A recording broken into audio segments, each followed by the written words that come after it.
Hi guys, so today I'll be showing you guys how to see all of the saved Wi-Fi networks on your computer. So the first thing you're gonna do is run command prompt as an administrator, and once you click on that, you type in cd, and then in that you go to network shell, and then in network shell you go to wlan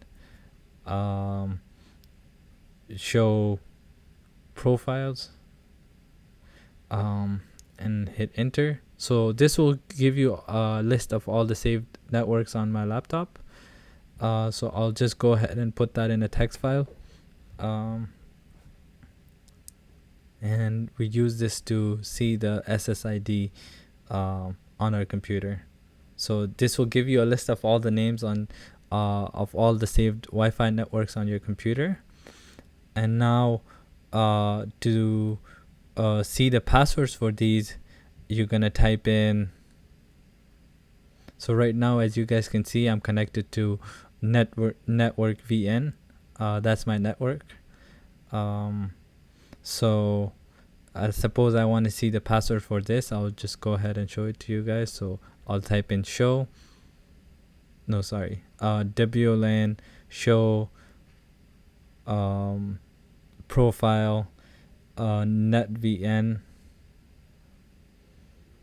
and then I'll type in key is equal to clear, and when I hit enter, as you guys can see that the key content is 123456789, which is my password. But I'll just go ahead and copy the command and put it in a text file for you guys. So you can also input this command directly into command prompt and it should work. So this is basically the whole command. So to show Wi-Fi password, you need to type in this command.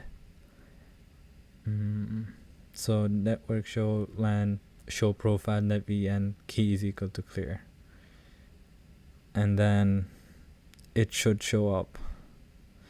And so the Wi-Fi password for my network right now is key content is 123456789. So I'll just put in my Wi-Fi password, which is the key content, and then my SSID, which is the network name, is netvn. And thank you guys for your time. I hope you guys enjoyed the video. Make sure to like and subscribe. I'll see you guys next week.